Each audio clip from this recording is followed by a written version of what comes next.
Hello everyone, कैसे हो आप सभी। आई होप आप बहुत ही अच्छे होंगे। तो फाइनली आज का ये वीडियो बहुत ही मोस्ट डिमांडिंग वीडियो है because I have receive lots of messages on WhatsApp as well as on LinkedIn as well as in YouTube comment box. भैया आपने कैसे टीसीएस एंड एग्जाम के लिए प्रिपेयर किया था, how can I prepare for TCS and exam, and can you share some resources, can you share your roadmap strategies with us so that we can also clear TCS and GOT exam and we can clear our interview, then we can also work in TCS. Okay, so finally आज के इस video में each and everything मैं आपके साथ मतलब share करूंगा।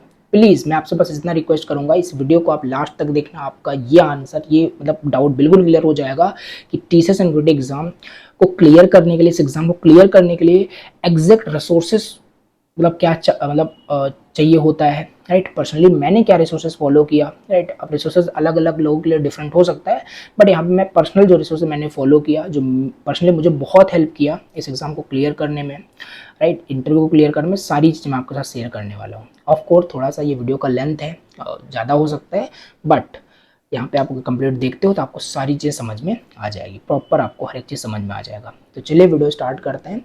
Please don't skip this video, and if you are new on the channel, don't forget to subscribe and don't forget to like. If still you have any query, let me know in the comment box. तो चलिए video को start करते हैं। I hope आपको ये चीज़ पहले से पता होगी कि टीसीएस एंड GOT एग्जाम क्या होता है और इसका सिलेबस क्या होता है। ओके, तो yes, we are here for understand the resources. Okay, not like what is TCS and GOT exam. तो इतना आपको पता होना चाहिए कि टीसीएस एंड GOT एग्जाम क्या होता है, इसका सिलेबस क्या होता है, सारी चीज़ें। By the way syllabus screen पर ये देख सकते हो। राइट, और जिस भी बैच के लिए आप प्रिपेयर करो एक बार सिलेबस देख लेना, बिकॉज सिलेबस अपडेट होता रहता है। मेन सिलेबस आपका सेम रहता है, बस हाँ टाइमिंग थोड़ा चेंज होता रहता है। लाइक इतने क्वेश्चन आपको इतने मिनट में सॉल्व करने होते हैं, ये चीज़ थोड़ा चेंज हो जाता है। राइट, देख लेना। अब फिलहाल चलो रिसोर्सेज के बारे में बात करते हैं। पहली चीज़ तो मैं आपको अभी बताऊंगा कि क्या क्या चीज़ें आपको इस TCS and GOT exam clear करने के लिए, फॉर दिस एग्जाम, ओके, आपको पढ़नी होती है। राइट, तैयार करनी होती है। बस वही चीज़ तैयार करने के लिए रिसोर्सेज कहाँ से मतलब हमें पढ़ना होता है, वो चीज़ अभी मैं आगे आपको बताने वाला हूँ। तो पूरा स्टार्टिंग से मैं आपको बताना चाहता हूँ। ठीक है, तो फर्स्ट स्टेप होता है, राइट, अगर आप इस एग्जाम में अपीयर होने वाले हो तो पहली चीज़ आपको पता ही होगा, आपको एक प्रोग्रामिंग लैंग्वेज बहुत अच्छे से आनी चाहिए। Right, you must have a good knowledge of a programming language, whether it is C++, Java, Python, C Sharp, Perl, JavaScript. There are lots of programming language. Okay, आपको पता है, बट आपको एक प्रोग्रामिंग लैंग्वेज बहुत अच्छे से आनी चाहिए। लाइक हो सकता है वो C++ हो, जावा, पाइथन। मैं सजेस्ट करूंगा इन्हीं तीन में से आपको एक प्रोग्रामिंग लैंग्वेज अच्छे से पढ़ना होता है, C++, जावा, पाइथन। तो सपोज करते हैं आपने जावा चूज कर लिया। राइट, जावा प्रोग्रामिंग लैंग्वेज आपको बहुत अच्छे से आती है। When I am saying Java programming language आपको अच्छे से आती है, मतलब आप उसमें प्रॉब्लम को सॉल्व कर पाते हो। ओके, तो ये होता है प्रोग्रामिंग लैंग्वेज आपने अच्छे से कर लिया। उसके बाद उसी प्रोग्रामिंग लैंग्वेज में आपको डेटा स्ट्रक्चर एल्गोरिथम करना होता है। Right, you all know what is DSA, what is data structure algorithm. तो आपको डेटा स्ट्रक्चर्स एंड एल्गोरिथम उसी प्रोग्रामिंग लैंग्वेज में अच्छे से करना होता है। नाउ एक अगेन क्वेश्चन आ जाएगा यहाँ पे, भैया how much DSA is important for this exam, कि हम यहाँ पे एरे कर लें, अच्छे से नंबर थ्योरी कर लें, स्ट्रिंग पढ़ लें, क्या इतने से काम हो जाएगा। तो मैं आपको बताता हूँ। प्रोग्रामिंग लैंग्वेज आपने सीख लिया, अब आपको जो डीएसए करना है उसी प्रोग्रामिंग लैंग्वेज में ना, वो डीएसए आपको कंप्लीट करना है, कंप्लीट प्रैक्टिस करना है, मतलब कंप्लीट डेटा स्ट्रक्चर आपको मतलब पढ़ के जाना है। वो हो सकता है आपका एरे से लेकर के डायनेमिक प्रोग्रामिंग तक का। When I am saying from array to dynamic programming, तो इसके अंदर बहुत सारे चैप्टर्स आ जाते हैं, मतलब बहुत सारे डेटा स्ट्रक्चर्स आ जाते हैं। एरे लिस्ट आता है, कलेक्शन फ्रेमवर्क सारे आ जाते हैं, स्टैक और linked list, okay, tree, graph, dynamic programming, ये सारी चीज़ें होती है। यस, मैं आपको ये कहूँगा कि टीसीएस में मतलब हार्ड लेवल का क्वेश्चन नहीं आता कोडिंग का। राइट, कि हार्ड लेवल का क्वेश्चन आपसे पूछ लिया जाएगा, डीपी से, ट्री से, ग्राफ से क्वेश्चन आ जाएगा, बट फिर भी आपको पूरा पढ़ के जाना चाहिए। राइट, मैं पर्सनली पूरा कंप्लीट करके गया था। राइट, एरे से लेकर के डायनेमिक तक के सारे टॉपिक्स, सारे जो कॉन्सेप्ट हैं, सारे जो अप्रोचेस होते हैं, सब कुछ किया था। मैं ऐसा क्यों बोल रहा हूँ, हालांकि ट्री से, ग्राफ से मतलब हार्ड लेवल के क्वेश्चन आपको टीसीएस में नहीं मिलते हैं। राइट, वो तो गूगल, माइक्रोसॉफ्ट, बड़ी बड़ी जो कंपनीज होती हैं उसमें डायनेमिक प्रोग्रामिंग के क्वेश्चन आपसे बहुत टफ लेवल के क्वेश्चन, डीएसए क्वेश्चन पूछे जाते हैं, बट टीसीएस में ऐसा नहीं होता। आप अगर यहाँ पे एरे, स्ट्रिंग, नंबर थ्योरी, मतलब दो तीन कुछ तीन चार फिक्स्ड हमारे डेटा स्ट्रक्चर्स होते हैं, अगर वही कर लेते हो तब भी टीसीएस के लिए इनफ है।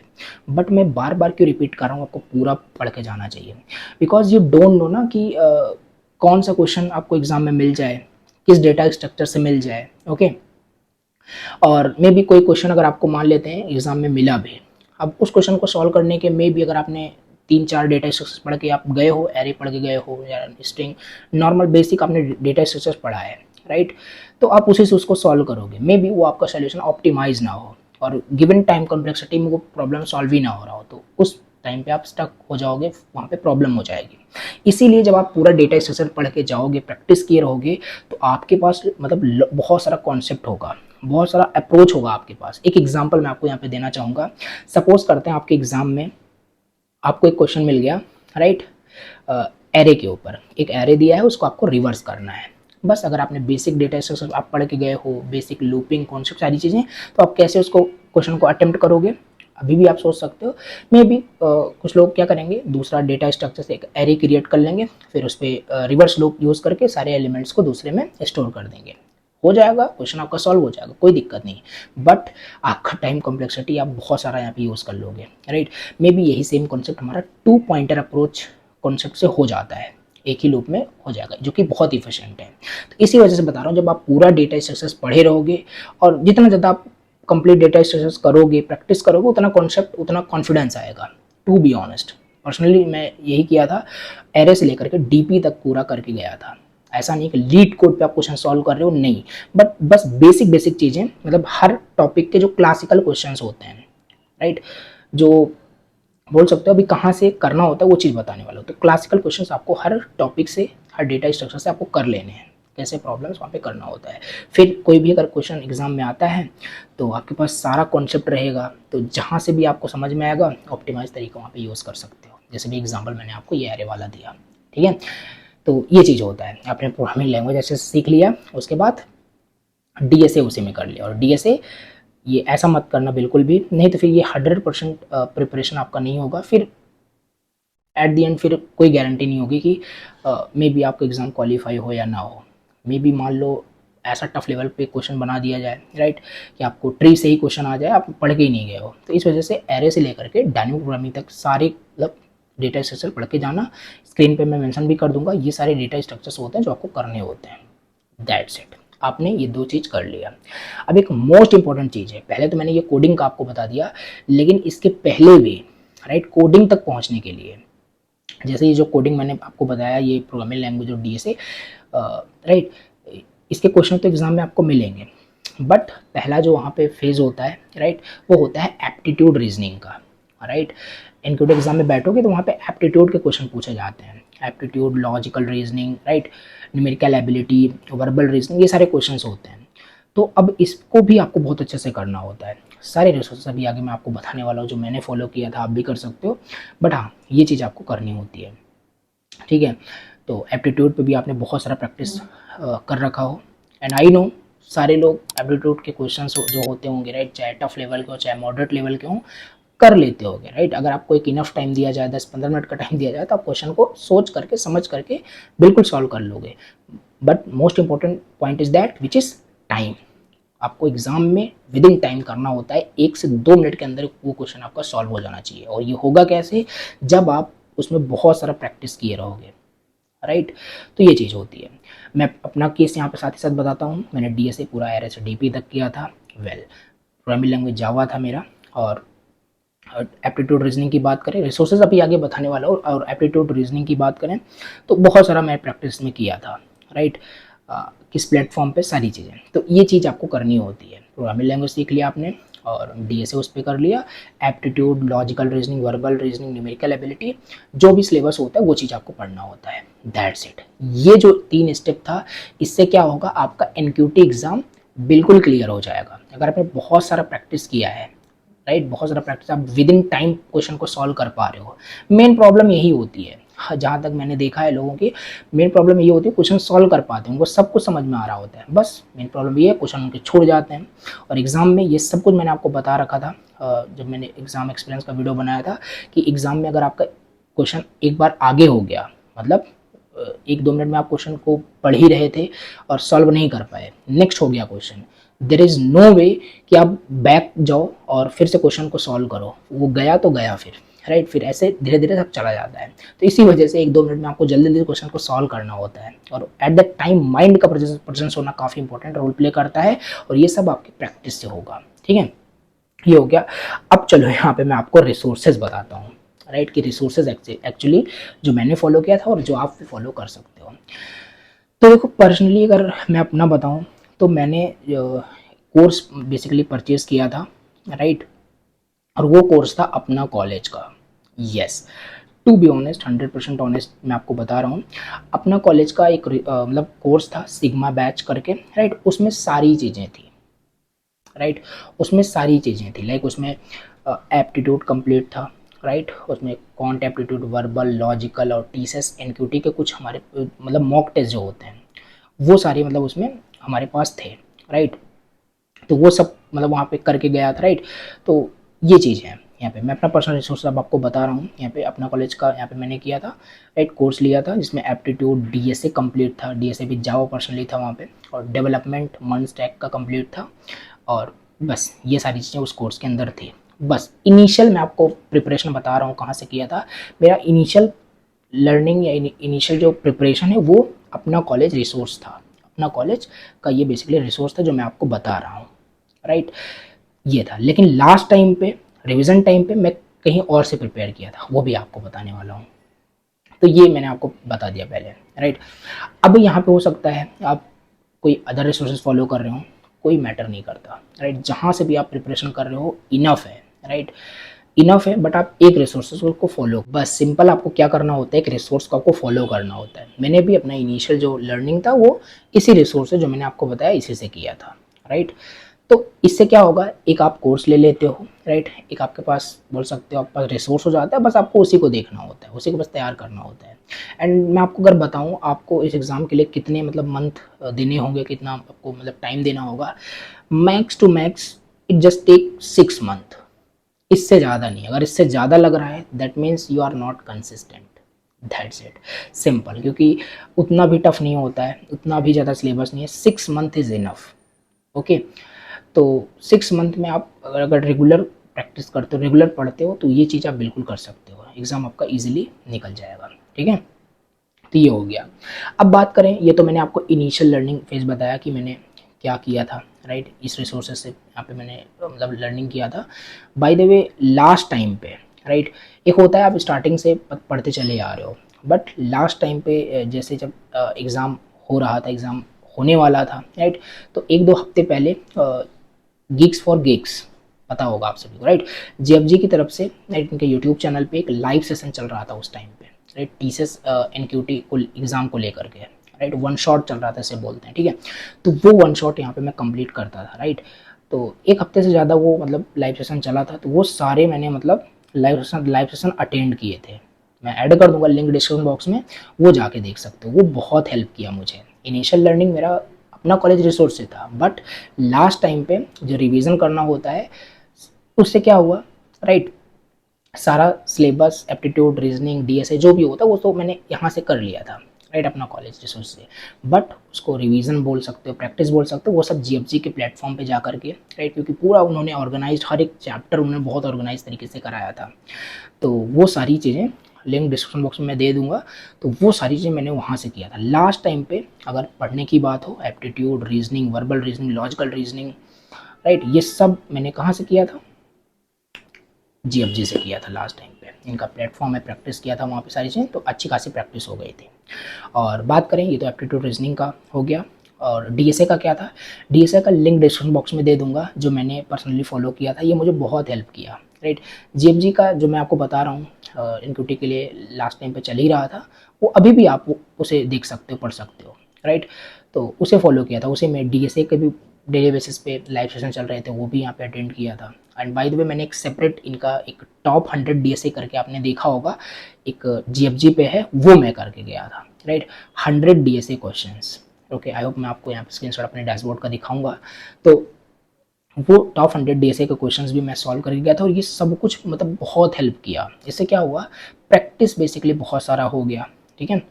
तो बस इतना सारा रिसोर्सेज था। यस, हाँ, इसके अलावा और कुछ भी नहीं, राइट। बेसिकली अपना कॉलेज का रिसोर्सेज इनिशियल लर्निंग के लिए, जिसमें हमें मतलब सारी चीज़ें मिल गई, aptitude, reasoning, verbal reasoning, TCS का जो बोल सकते हो टेस्ट होता है, राइट। और इनिशियल लर्निंग के लिए ये बहुत मुझे हेल्प किया, इसमें बहुत सारा मतलब मॉक टेस्ट बोल सकते हो आपको टीसीएस का मतलब टीसीएस एनक्यूटी का आपको मिला, राइट। जैसे जैसे क्वेश्चन पूछे जाते हैं एग्जाम में, और यहाँ डीएसए का भी मतलब बहुत सारा क्वेश्चंस कराया गया था इसमें, और डेवलपमेंट तो था ही यहाँ पे, राइट। तो ये चीज़ें तो लास्ट टाइम पे मैंने जो किया वो मैंने आपको बता दिया। तो बस देखो यही सारे रिसोर्सेज मैंने फॉलो किए थे, ओके। ऐसा कुछ भी नहीं है कि कुछ मैंने स्पेशल रिसोर्सेज यहाँ पे फॉलो किया था, बट हाँ एक रिसोर्स मैंने फॉलो किया, और फिर वही लास्ट टाइम पे जो जीएफजी का ये मतलब चल रहा था ये मैंने फॉलो किया था, बस इसी को प्रैक्टिस किया, और एट द एंड यहाँ पे एग्ज़ाम इजीली क्लियर हो गया। अब मैं आपको बताऊँ उतना भी इजी नहीं होता है, मे बी आप सारे रिसोर्सेज आप फॉलो कर लिए या आपने बहुत अच्छे से प्रैक्टिस किया था, बट स्टिल नहीं क्लियर होता है। तो प्रॉब्लम कहाँ हो सकती है? प्रॉब्लम देखो बेसिकली प्रैक्टिस में ही होगी, क्योंकि देखो मैं अगर आपको अपना बताऊँ तो मैंने बहुत टाइम से मतलब प्रैक्टिस मैं करता चला आ रहा था, राइट। ऐसा नहीं है कि टीचर्स एनक्यूटी एग्ज़ाम के लिए मैं 1-2 महीने पहले मुझे पता चला तो मैं तैयार कर रहा था। अगर आप 1-2 महीने पहले तैयार करते हो तो मे भी हो सकता है कि फर्स्ट अटेम्प्ट में आपका ना निकले, राइट। क्योंकि it is all about your practice, and I have already told you it is all about time frame, कि आप टाइम के अंदर कैसे आप उसे क्वेश्चन को सॉल्व कर रहे हो एग्ज़ाम में, ठीक है। और वो कैसे सॉल्व होगा? प्रैक्टिस से। और हाँ एक चीज़ और मैं मेंशन करना चाहूँगा, जिस दिन मेरा जो टीचर्स एनक्यूटी का एग्ज़ाम था उसी दिन मेरा फेस्टिवल भी था, ईद, राइट। तो उस दिन मेरे पास दो ऑप्शन था, या तो मैं अपने फेस्टिवल ईद को अच्छे से एंजॉय करता हमेशा की तरह, या मैं एग्ज़ाम देने जाता। तो मैंने दूसरा ऑप्शन चूज़ किया, एग्ज़ाम देने गया फेस्टिवल को कॉम्प्रोमाइज़ करके, राइट। अपने मतलब बोल सकते हो फेस्टिवल को एंजॉय नहीं किया। द रीज़न इज़ सिंपल कि मैं जानता था कि I was well prepare for that exam, तो मुझे देना चाहिए, राइट। तो इसी वजह से मैं स्किप नहीं किया। तो यही मैं आपको बताना चाह रहा हूँ कि अगर आपने प्रैक्टिस किया है, आप कॉन्फिडेंट हो कि हाँ मैंने बहुत प्रैक्टिस किया है, तो आप एग्ज़ाम दोगे अच्छे से और एग्ज़ाम आपका ईजिली क्लियर हो जाएगा, right. It is just an exam, right. ऐसा नहीं है कि ये बहुत मतलब कोई बड़ी चीज़ है, कोई क्लियर नहीं कर सकता। प्रैक्टिस किए हो, कैसे क्लियर नहीं होगा? बिल्कुल कर सकते हो। तो देखो इससे तो आपका एनक्यूटी एग्ज़ाम क्लियर हो जाएगा, लेकिन the next step which is very very important, which is your interview, right. अब बात करें इंटरव्यू की, तो इंटरव्यू बेसिकली आपका 3 राउंड का इंटरव्यू होता है। पहला टेक्निकल राउंड होता है, दूसरा मैनेजरियल राउंड होता है, और आपका एचआर राउंड होता है। तीनों राउंड आपको क्लियर करना होता है, उसके बाद आपको ऑफर लेटर मिल जाता है। अब बात करते हैं इंटरव्यू के लिए हमें कहाँ से पढ़ना होता है, मैंने कहाँ से क्या रिसोर्सेज फॉलो किया और क्या क्या पूछा जाता है। तो पहले देखो टेक्निकल राउंड जो होता है, which is very very important, right. तो टेक्निकल राउंड में जो भी आपने रिज्यूमे में अपने स्किल्स आपने मेंशन किया है, अपने प्रोजेक्ट जो बनाया, उसी से क्वेश्चन पूछे जाएंगे। आउट ऑफ सिलेबस नहीं होता, सिंपल जो कुछ भी रिज्यूमे में आपने मेंशन किया है, प्रोजेक्ट बनाया है, उसी से क्वेश्चन आपसे पूछे जाएंगे टेक्नोलॉजी के बारे में, राइट। और हाँ ये ज़रूर आपसे टेक्निकल राउंड में पूछा जाएगा, राइट, कोडिंग क्वेश्चंस। जो आप कोडिंग क्वेश्चन एग्जाम में तो दे के आए, लिख के आए हो, करके आए हो, राइट, बट वही मतलब उसी टाइप के क्वेश्चंस आपको इंटरव्यू में भी, टेक्निकल राउंड में भी मिल सकता है, आपसे पूछे जा सकते हैं, राइट। कभी कभी पूछा भी जाता है, कभी कभी नहीं पूछा जाता, तो आपको बी प्रिपेयर फॉर दैट कि हाँ पूछा जाएगा, राइट। तो उसके लिए आप तैयार रहें। तो एक बार आपका टेक्निकल राउंड क्लियर हो जाता है, उसके बाद then you can go for the next round, okay. First आपका क्लियर होना चाहिए। अगर आपने टेक्निकली बहुत अच्छा साउंड नहीं किया तो आप रिजेक्ट हो जाओगे, फिर आगे आपका अदर इंटरव्यू नहीं होगा। तो पर्सनली सजेस्ट करूँगा कि अगर आपका एनक्यूटी एग्ज़ाम क्लियर हुआ, सो एट एनी कॉस्ट इंटरव्यू में आपको रिजेक्ट नहीं होना है, राइट। तो टेक्निकल राउंड अच्छे से क्लियर करो, फिर उसके बाद मैनेजरियल राउंड जो होता है और आपका एचआर राउंड जो होता है। मैं बोलूँगा ये जो 2 राउंड के इंटरव्यू होते हैं ना, बहुत ईजी होते हैं, और इनमें जो इंटरव्यूअर क्वेश्चन पूछने वाला है वो आपको पहले से पता है। क्यों? क्योंकि इसमें फिक्स्ड क्वेश्चन पूछे जाते हैं। जैसे एचआर राउंड में क्या होता है, tell me about yourself, right, why do you want to join TCS, where do you want to see yourself in next 5 years। तो ये सब प्रीडिफाइंड क्वेश्चन होता है। ऐसे बहुत सारे प्रीडिफाइंड एचआर रिलेटेड क्वेश्चन आप फाइंड करोगे इंटरनेट पे, आपको मिलेगा, राइट। तो वो सब आप पहले से अच्छे से तैयार करके आपको रखना होता है, राइट। और ये सब लास्ट टाइम पे अगर आप करोगे, राइट, 1-2 महीने एग्जाम के हैं, तो बहुत सारा डिफिकल्टीज होगा, प्रैक्टिस नहीं रहेगा, फिर प्रॉब्लम आएगी। तो यही चीज़ आपको काफ़ी पहले से आपको प्रैक्टिस ये सब करना चाहिए, राइट। तो इस तरीके से आपका HR राउंड क्लियर हो जाएगा। बाकी मैनेजरियल राउंड की बात करें, इसमें आपको सिचुएशन दिया जाता है, राइट। कुछ ऐसा सिचुएशन आपको दिया जाएगा, they just want to see how do you think right in that situation.